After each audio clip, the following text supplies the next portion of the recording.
dikasihi oleh Tuhan Yesus, pada hari ini kita kembali berjumpa di dalam video pastoral, dan tema yang ingin saya sampaikan adalah tentang sukacita, bukan sukacita narsis, yang saya ambil dari 1 Tesalonika pasal 3 ayat 9. Saya akan bacakan buat kita sekalian. 1 Tesalonika pasal 3 ayat yang ke-9. Sebab ucapan syukur apakah yang dapat kami persembahkan kepada Allah atas segala sukacita yang kami peroleh karena kamu di hadapan Allah kita. Nah, saudara merasa kurang bahagia? Ketika kita merasa kurang bahagia, kita jangan mencari kambing hitam. Ada yang mengatakan, oh saya kurang bahagia karena saya tidak tahu bagaimana bersukacita. Saudaraku, sukacita hidup adalah sesuatu hal yang sulit, dan jangan mengira sukacita itu gampang untuk kita peroleh. Lebih mudah mendapat uang daripada mendapat sukacita. Pada umumnya, orang beranggapan faktor-faktor luarlah yang membuat seseorang itu tidak dapat bersukacita. Jadi mereka menyalahkan pendidikan orang tua, mereka menyalahkan nasib jeleknya mereka menyalahkan situasi, padahal sebenarnya sukacita itu tidak dipengaruhi oleh faktor-faktor luar. Sukacita tidak bergantung kepada sifat-sifat manusia. Ada yang beranggapan bahwa mereka yang bisa bersukacita adalah orang yang mudah bergaul, orang yang mudah menyesuaikan diri pada perubahan, orang yang jarang menyalahkan orang, atau yang jarang berkeluh kesah, orang yang bisa menikmati banyak ragam kegiatan yang menyenangkan, orang yang bersikap apa adanya. Katanya orang seperti itulah yang bisa bersukacita, yang siap menolong tanpa pamrih orang lain, orang yang serius di mana perlu, orang yang menaruh perhatian pada kesejahteraan orang lain.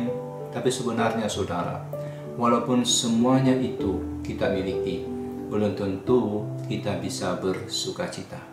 Nah, dalam bagian firman Tuhan yang tadi saya bacakan, apa sih yang membuat Paulus bersukacita? Di ayat yang ke-9, situ dikatakan, Paulus bersyukur. Sebab ucapan syukur apakah, kata Paulus, yang dapat kami persembahkan kepada Allah atas segala sukacita yang kami peroleh karena apa? Karena kamu di hadapan Allah Juru Selamat kita. Jadi Paulus bersukacita yang dia miliki ini, itu sukacita yang tidak berpusatkan kepada diri sendiri. Hal yang membuat Paulus bersukacita adalah dia mendapat sukacita di hadapan Allah yang pertama, dan yang kedua adalah dia bersukacita karena jemaat Tesalonika.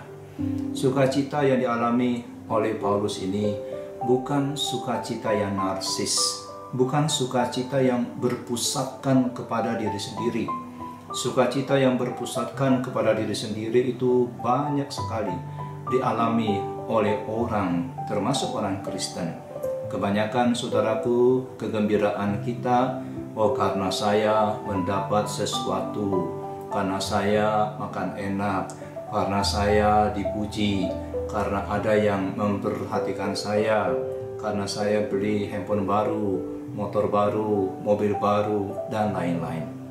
Nah, kegembiraan karena hal-hal itu tidak selalu ada dalam kehidupan kita. Kalau hidup ini datar-datar saja saudara, tidak ada sesuatu yang baru, kita juga tidak mengalami sukacita seperti itu. Dan sukacita yang seperti itu adalah sukacita narsis, sukacita karena saya. Padahal Paulus ini mengatakan, bersukacitalah senantiasa. Artinya, walaupun saya tidak mendapat apa-apa, saya tetap bisa bersukacita.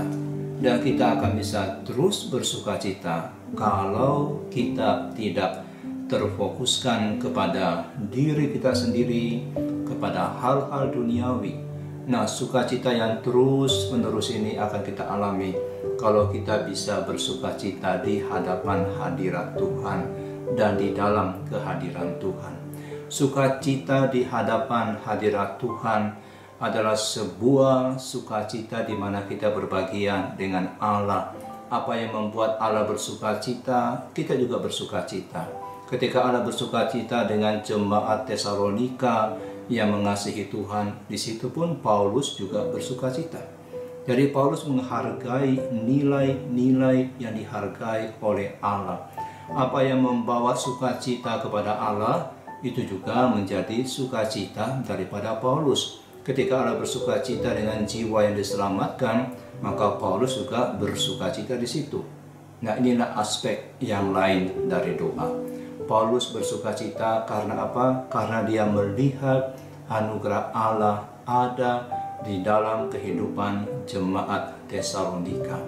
Pertumbuhan rohani jemaat Tesalonika membuat Paulus bersyukur kepada Allah, membuat Paulus bersukacita. Sukacita Paulus bukan sukacita narsis yang hanya berfokuskan kepada diri sendiri, tetapi dia bersukacita oleh karena kerohanian daripada jemaat Tesalonika. Nah, apakah kita juga mengalami sukacita yang seperti ini? Kalau kita bisa bersukacita di hadapan hadirat Tuhan, maka kita akan senantiasa bersukacita. Jika kita bisa bersukacita karena kemajuan rohani yang dialami oleh saudara-saudara seiman kita, kita akan juga bisa senantiasa bersukacita. Kalau kita bersukacita dengan sukacita yang dialami oleh orang lain, oleh saudara kita, teman kita, kita akan mengalami juga sukacita. Nah, saudaraku, mari kita belajar memahami apa yang membuat Tuhan bersukacita. Karena ketika kita memahami ini dan kita menyelaraskan diri dengan ini, kita akan mengalami sukacita yang besar, sukacita yang berlimpah-limpah. Amin.